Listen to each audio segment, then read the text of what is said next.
How y'all doing out there? This is the Black Effect Enterprise. This is Nico B, and this is an episode of the Black Effect. I want to give this message quickly because this is a powerful message and a truthful message. This is something that the intelligent ones of us over here already realize. This is something you have these divestors, swirlers. You have just other people on YouTube talking about this. Scholars notice, anybody in the NAACP, all of these so-called black leaders, and I'm using quotations, these phonies know this, that we live in a white supremacist society. We do. There is no way around that. This country is a white supremacist country. Now, and I say that, am I saying anything that's false? No, I know that's triggering. I didn't say that this is a country that, that's a hateful, that should be hating all groups. This is a country that has a melding pot of all groups of people at this point. But it doesn't matter. None of that kumbaya rhetoric matters. All of that foolishness. At the end of the day, when you write all of that nonsense away, this is a white supremacist society in America. That's the way it was set up. That is the structure set up. Now, I say that to say this. It would be different, and it would be because now the world, anyone on the outside looking in can see that that's the case. Now, that's not a problem if America would have done right by the group of people that helped build the country and the group of people that they left out to be its bastard children. With the difference between immigrants and American blacks is that immigrants are usually the best of their group, the exceptions of their group. That's how they can be able to amass the wealth and come over here and make that journey. Most people can't do that. Don't you think that all of them will be doing that? So they come over, they've learned two languages, a lot of them. They've amassed the knowledge and done they are the exceptions to the group. So anywhere they are, they would thrive. Anywhere they were placed.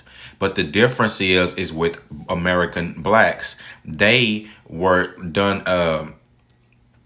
stolen. They didn't have an origin or sense of self.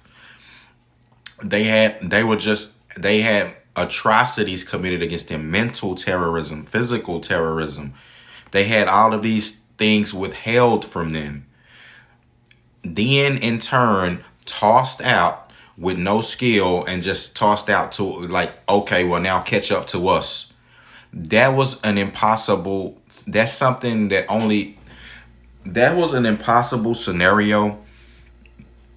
One that you should have known was one thing that I'm pretty sure the powers that be then didn't expect.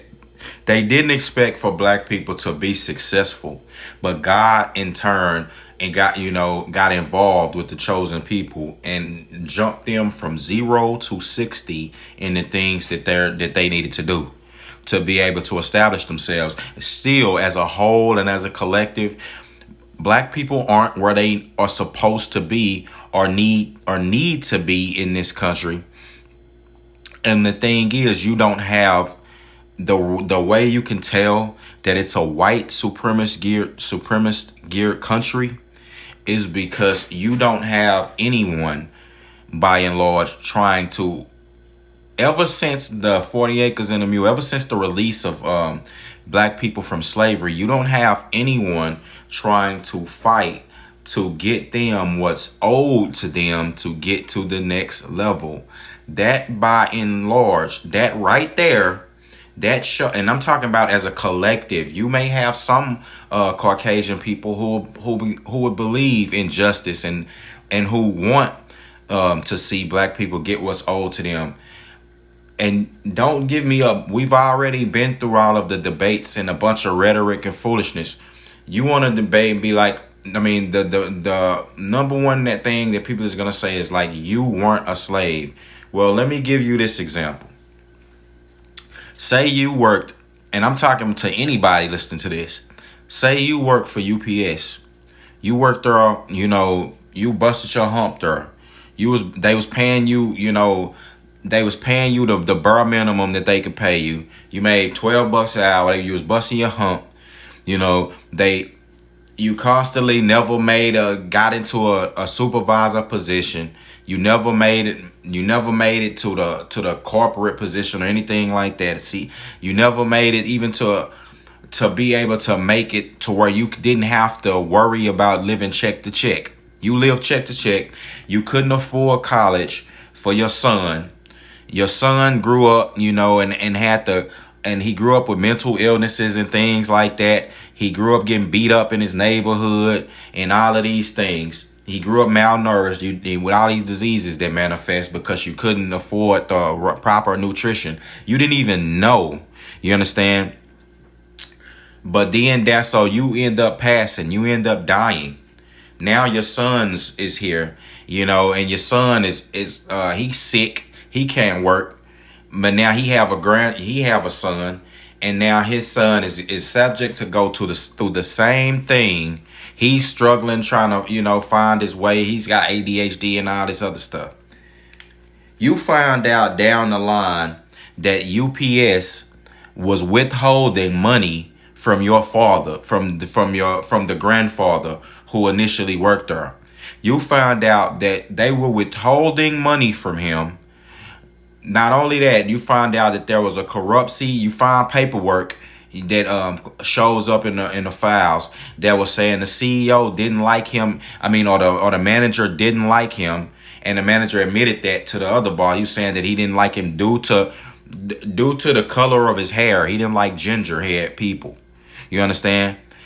And all of that came out to light, and you realize that your father was owed a set of wages. When they added up all of that, all of the missed wages, all of the things he could have amassed, and you know, with his in time, and he was owed $500,000.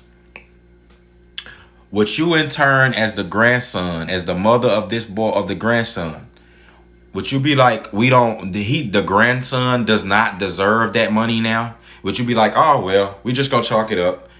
Would it be fair for UPS to pay the grandson the missed wages from the grandfather?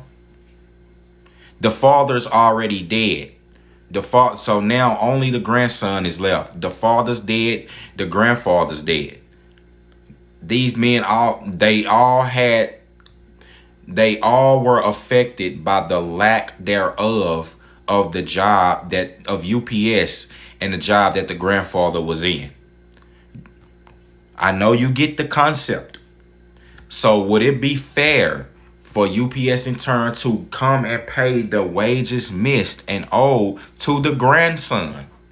Would that be far-fetched, or would that be fair? I'll wait. I talk to people all day, every day, calling in, trying to talk, trying to sue, trying to get wages missed. People in America sue at the drop of a hat. This has been going on since the beginning of time, since America's conception. You have, and a lot of Caucasians do this.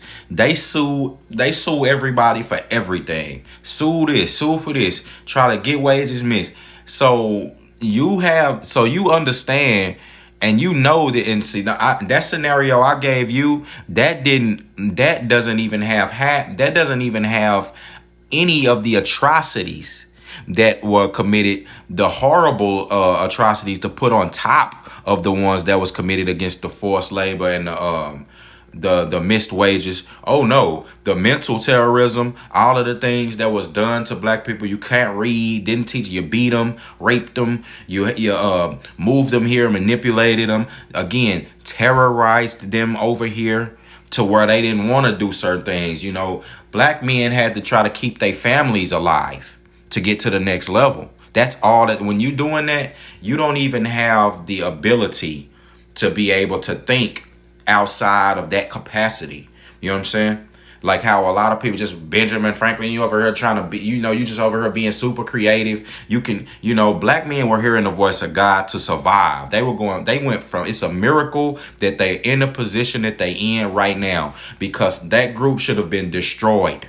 And like a lot of the dysfunction do exist in the black community, and all of it stems from slavery and the white supremacist society construct that's over here. Now, when we talk about that, it's not a vague thing. No, because again, the generational wealth matters. All of these companies you see, they've amassed things through generational wealth. Time matters. You can't jump. You have it goes A, B, C, D. You don't jump from A to G, just in most normal circumstances. But what happened, what happened to American blacks was they were put in a position to be behind. And look at the dysfunction that it caused. You still have the propaganda too. The propaganda, like if you want to talk mental illnesses, no one has a concern for the mental illness that has been afflicted on the black community and the black people as American black. I'm talking about black people, not Africans, not these. So black people are descendants of African people. We all are descendants of Africans. I mean, civilization started in Africa, but we're talking about dark-skinned people who were born in America, we are the descendants of those who were brought over on ships.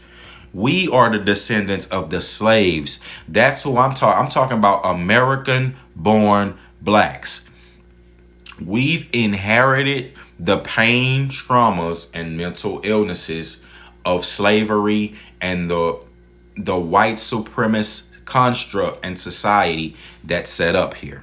Now, this can change. Again, it doesn't have to just be, America doesn't just have to wallow in its great failure and sin that it always tried to sweep under the rug. You can't sweep your bastard son under the rug. You can't sweep your bastard children under the rug. You've done this. You have to make it right.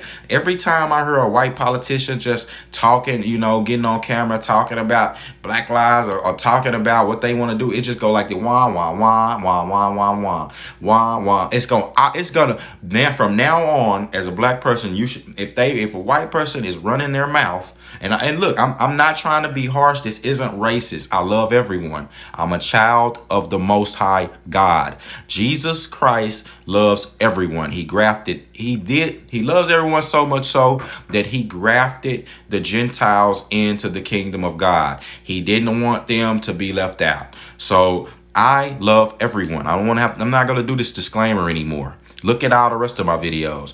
But right now, I'm not focused on everyone. I'm focused on a group of people who've been done a great injustice and who deserve their just due. They deserve reparations. Yes, Black American blacks deserve some form of reparations, and it has to, and one form of it has to be in a monetary cash form. We don't want no grants. We don't want all that's done. We don't want all that foolishness. You fail with that. We don't want that. Niggas ain't trying to be going to these demonic schools anyway. What we want and it's not up to you. Just give the people what they owed. There's a ballpark figure here, 66,000 per house, per household or per individual, I would say, who's over here, or household. You can up the number a little bit, 100,000 per household, but 66,000 per individual for the kids. I would say for the descendants, for the kids, for the grandchildren, or the great grandchildren, for the kids of the younger generation. Give them, you can figure it out. It won't take much, but it takes due diligence. It takes the want to. And if America did that, the whole country would heal. If America would become great again, that's the elephant in the room. You don't hear black people crying out every day. It's like, but you just try to close the door, ignore it. You just ignore it. And that's what's been happening in turn. That's why it's a white supremacist society. The generational wealth has allowed you to amass a certain amount, your family, to where you can move into areas, build with have buildings in these areas that allow the community to thrive, in turn set up fail safes that allows the community to thrive, and then run from the other group that you've basically that you've basically caused to become problematic. You've caused things in that group to cause these people to become problematic. But these groups still in turn we rise. Still in turn we laugh. We create a lot of things in the country. We still show up and show out. And we still have a love and camaraderie and inclusion for everyone. Black people include everyone. We're very inclusive, and sometimes to our detriment. We're gonna have to put a pause on that for right now. For right now, it's time to put a pause on all that, and it's time to get what's owed to us. It's a time and place for everything. Yeah, we hear a lot of stuff, man. You tell me you love me, man. I hear all that. I hear that, man. But if you love me, it's an action then do you want to see me get what's owed to me? If you love me, don't you want to see justice done for me? If you say you love black people, you want to see justice done for them, correct? I would hope so. Otherwise, that's fake love, man. You don't love them. You just tell a lot of white people. That's something, a fail safe for them. They just fall back on it. Oh man, yeah, man, I love you. I love everyone, man. That's a fail safe, man. Because in turn, but then behind closed doors in the back of the booth, you don't want to see black people get their reparations. You don't want to see black men come up and get to another level and go higher. You understand? You don't want to live right next door to them. You understand? You don't want to do that. But it's inevitable, man. You can't be a hypocrite. In this country, the way, like I said, it's set up, when you're able to have a certain amount of wealth throughout time, you can do a lot more, and it'll allow you to go a lot further. You can do things, travel, get away, put in fail safes to where you don't even have to be around this other group. And it becomes out of sight, out of mind. While this group, you put in a little program here to placate people, to placate the certain people in the group, that you give one person a little power here, make him feel special, but while the other people or to play the crab in the bucket. But the thing is, the crab should have never been in the bucket. But you've caused that over here. You understand? Again, it's not like, if you could tell the difference in the immigrants who come over here. They come running. They come from they're the exceptions in their group. They come and they already have a mindset to do certain things. They already have an access to do that. They have the access now. What I'm speaking of is withheld access. Things that I don't even have to get into like I said, the atrocities that were committed over here. Now, again, with that being said, no one is saying that you don't, in 2022, you don't have the ability to do whatever you want. No one's saying that. But again, hindsight's 2020. And you only have so much time on this earth. You don't have 500 euros to be able to make up and do all that. Like, man, that's impossible. And it ain't enough hustle in the world. You been hustled yourself into the grave, which is what people do. You try to make up for so much time. You run your body into the grave. Yes, I know black people has you think melanin is some superpower, and things like that. We have had to run zero and run a lot faster in this race in a short amount of time. But the tortoise and the hare, man. Tortoise and the hare. That's a very telling thing. And now it's time for black men and women to get their just due. It's not about, being all in getting your panties in a bunch, but it's old to us. With that being said, it's your man, Nico B. I'm gone.